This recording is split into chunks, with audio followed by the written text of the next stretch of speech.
Bonjour à tous. Dans cette capsule, nous allons faire la résolution d'un système d'équations à deux variables formé d'une équation du premier degré et d'une équation du second degré. Un système d'équations à deux variables formé d'une équation du premier degré et d'une équation du second degré comporte 0, une ou deux solutions.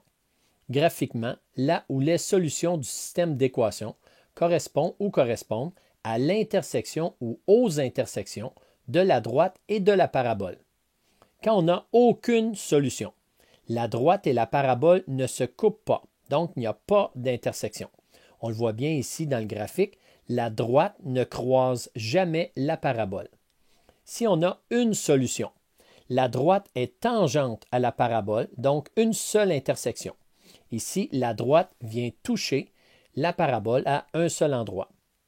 Lorsque l'on a deux solutions, c'est que la droite est séquente à la parabole, donc il y a deux intersections. Ici, notre droite vient couper la parabole à deux endroits. Pour résoudre un tel système algébriquement, on utilise la méthode de comparaison ou de substitution. On transforme ainsi le système d'équations en une équation quadratique que l'on peut résoudre par la factorisation ou par la formule quadratique, que j'appelle la grosse Bertha. Exemple 1. Détermine la solution du système d'équations suivant. On va le faire avec la méthode de comparaison. Alors, j'ai y qui est égal à x2 moins 14x plus 62. Et, deuxième équation, y est égal à moins 2x plus 35. Méthode de comparaison, la même variable isolée dans les deux équations. Premièrement, poser l'égalité entre les deux variables isolées dans les deux équations. On obtient x à la 2 moins 14x plus 62 est égal à moins 2x plus 35. Deuxième étape, résoudre l'équation quadratique obtenue. Donc, on va s'organiser pour avoir la forme générale égale à 0 à l'aide de la factorisation ou de la formule quadratique. Bon, moi, j'aime bien la formule quadratique, sauf quand c'est facile à factoriser. Alors, on calcule le discriminant B2 moins 4AC et après ça, on calcule les racines de l'équation avec x qui est égal à moins b plus ou moins racine carrée du discriminant sur 2a. On va commencer par trouver la forme générale égale à 0 avec notre équation quadratique. Pour avoir 0 à droite du symbole d'égalité, on va faire plus 2x moins 35 de chaque côté. On obtient x à la 2 moins 12x plus 27 égale à 0. Puisque le trinôme qui est à gauche du symbole d'égalité est facile à factoriser, alors je vais le faire avec la factorisation, mais je vais aussi le faire avec la formule quadratique et vous pourrez choisir la méthode que vous préférez.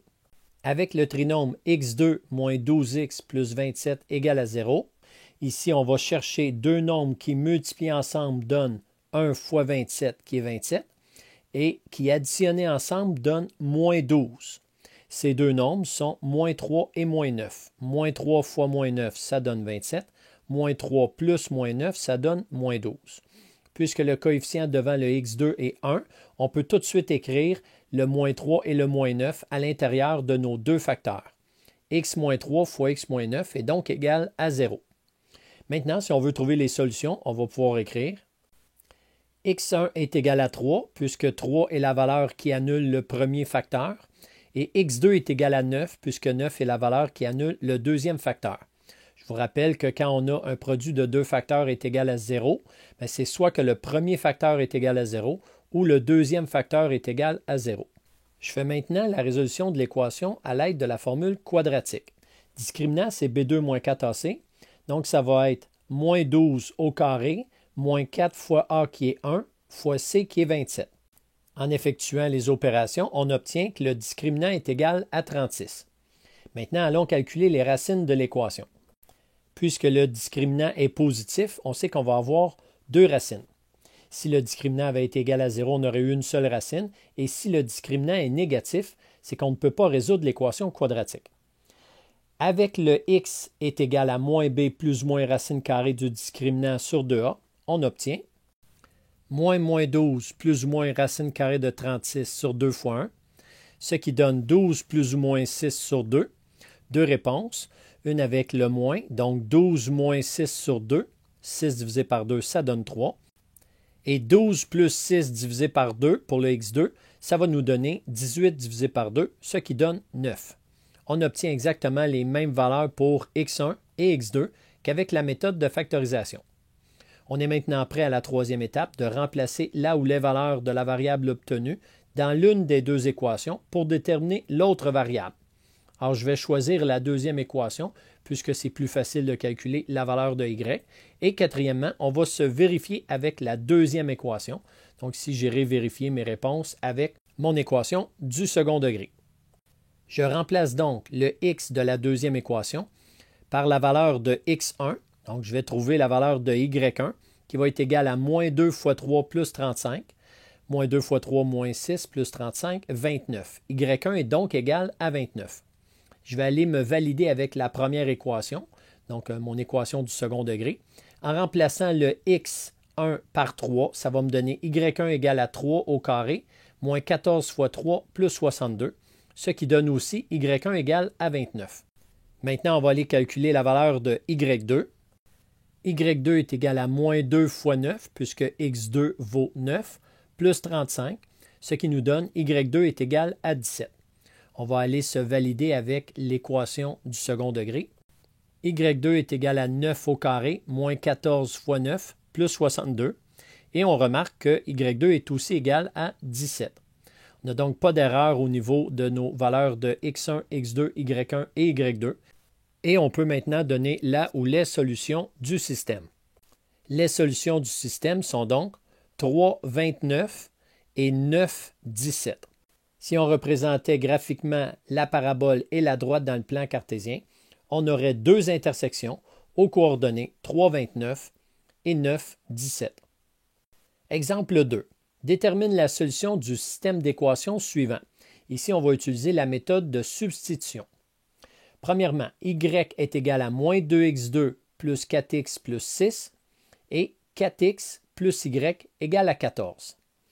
Premièrement, il faut isoler une des variables dans l'une des équations si nécessaire. On a déjà la variable y d'isoler dans la première équation. Deuxièmement, dans la deuxième équation, substituer ou remplacer la variable isolée dans la première équation par l'expression qui lui est égale. Je vais donc substituer la correspondance de y de la première équation dans la deuxième équation afin d'obtenir une équation quadratique. Ce qui nous donne 4x plus le y, qui est moins 2x2 plus 4x plus 6, est égal à 14. Maintenant, on doit retrouver la forme générale égale à 0. Puisque le coefficient devant le x2 est négatif, je vais envoyer tous les termes à droite du symbole d'égalité afin d'obtenir un coefficient devant le x2 qui est positif. On obtient 2x2 moins 8x plus 8 égale à 0. Ici, on avait additionné 4x avec 4x qui fait 8x. Rendu à droite, ça devient moins 8x.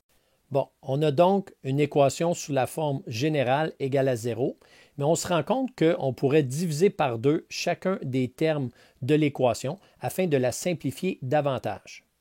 Ce qui nous donne x2 moins 4x plus 4 égale à 0. En analysant comme il faut le trinôme qui est à gauche du symbole d'égalité, on s'aperçoit que c'est un trinôme carré parfait. Le premier terme est un carré, le dernier terme est un carré. Quand on fait la racine carrée du premier et qu'on multiplie par la racine carrée du troisième terme, ça nous donne 2x. Le terme du milieu, c'est le double. Donc, on sait que c'est un trinôme carré parfait. On peut donc le factoriser et on va obtenir x moins 2 au carré est égal à 0. La racine carrée de x2, c'est x. La racine carrée de 4, c'est 2. On met le signe du deuxième terme entre les deux et on obtient x moins 2 au carré. Maintenant, on pourrait le représenter comme étant x moins 2 fois x moins 2 est égal à 0. Et en cherchant les valeurs qui vont annuler chacun des facteurs, qui est dans le fond le même facteur, on va s'apercevoir qu'on va avoir seulement une solution, qui est dans ce cas-ci, x est égal à 2, puisque 2 est la valeur qui annule chacun des facteurs. Maintenant, on va le faire avec la formule quadratique. En calculant le discriminant, on obtient moins 4 au carré, moins 4 fois 1 fois 4. Ça nous donne 16 moins 16 qui est égal à 0. Puisque le discriminant est égal à 0, il y a donc une seule solution. X sera donc égal à moins 4, plus ou moins racine carrée de 0 sur 2 fois 1, ce qui nous donne 4 plus 0, donc 4, sur 2, ce qui donne 2. Exactement la même valeur qu'on avait obtenue avec la factorisation. On peut maintenant remplacer à la quatrième étape la valeur de la variable obtenue dans l'une des deux équations pour déterminer l'autre variable et se vérifier avec la deuxième. Alors, je vais remplacer le x par 2 dans la première équation. On obtient y est égal à moins 2 fois 2 au carré plus 4 fois 2 plus 6. 2 au carré, ça donne 4, fois moins 2, moins 8. Moins 8 plus 8, ça s'annule. Plus 6, donc y est égal à 6. On valide maintenant avec la deuxième équation. 4 fois 2 plus 6 égale à 14. 4 fois 2, 8 plus 6, ça donne 14. 14 est égal à 14. C'est une égalité qui est vraie. Donc, pas d'erreur de calcul. Et on peut maintenant exprimer la solution. On peut donc dire que la droite est tangente à la parabole et l'intersection de la droite et de la parabole sont aux coordonnées 2, 6. Maintenant, pour les problèmes écrits. Pour un problème écrit, on identifie les deux variables dans le contexte, on traduit la situation par un système d'équations, la mise en équation, et on recontextualise la solution. Exemple 3. Samuel et son frère s'amusent avec des avions téléguidés. À partir d'un certain moment, les règles suivantes décrivent l'altitude de chaque avion en fonction du temps. L'avion 1, on a l'équation A de t est égal à moins 0,1 t au carré plus 5t plus 20. L'avion 2, A de t est égal à 0,5 t plus 40. Ici, t est le temps en secondes depuis ce moment et A de t l'altitude des avions en mètres. Après combien de temps les avions sont à la même altitude? Bon, premièrement, les variables sont déjà identifiées. Nos équations sont déjà là. Donc, on est prêt à faire une méthode de résolution. Ici, étant donné qu'on a A de t d'isolé dans les deux équations, A de t, ça pourrait être notre y, on va donc faire la méthode de comparaison.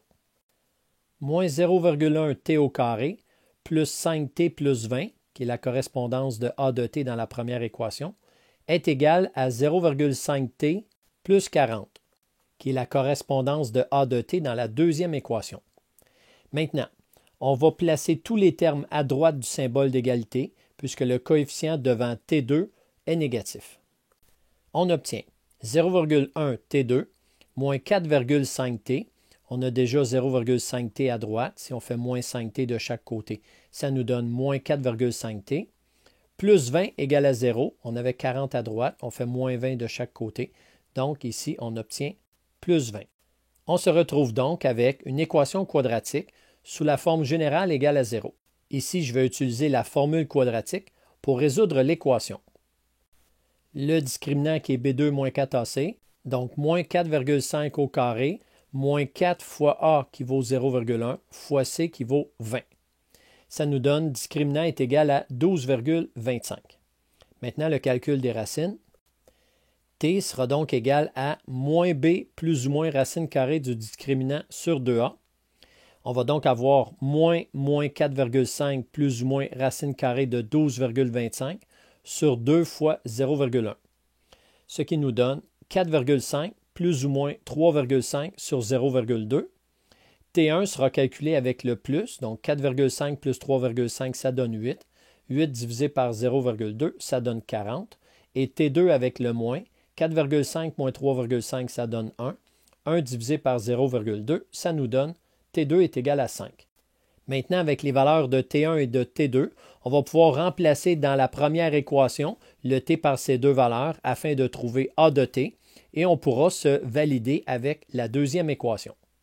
Alors, pour T1, on va calculer A de T1 qui est A de 40. Ça va être égal à moins 0,1 fois 40 au carré plus 5 fois 40 plus 20. Une fois calculé, ça nous donne A de 40 qui est égal à 60. On va les valider avec la deuxième équation. Donc, on calcule A de 40 dans la deuxième équation. 0,5 fois 40 plus 40, ce qui nous donne aussi 60. Il n'y a donc pas d'erreur. On a un couple solution. On va faire la même chose avec T2. A de 5 va être égal à moins 0,1 fois 5 à la 2 plus 5 fois 5 plus 20, ce qui nous donne 42,5. On vérifie maintenant avec la deuxième équation. A de 5 qui est égal à 0,5 fois 5 plus 40, ce qui nous donne aussi 42,5. On est maintenant prêt à venir écrire les solutions de notre situation. Puisqu'on a deux solutions, la droite va être sécante par rapport à la parabole et les intersections vont être au point de coordonnées 40, 60 et 5, 42,5. Il nous reste à recontextualiser notre solution, puisque la question c'est seulement après combien de temps les avions sont à la même altitude. On aurait pu s'arrêter tout de suite ici quand on avait trouvé T1 et T2, et on peut dire après 5 secondes et 40 secondes, les avions sont à la même altitude. Voilà,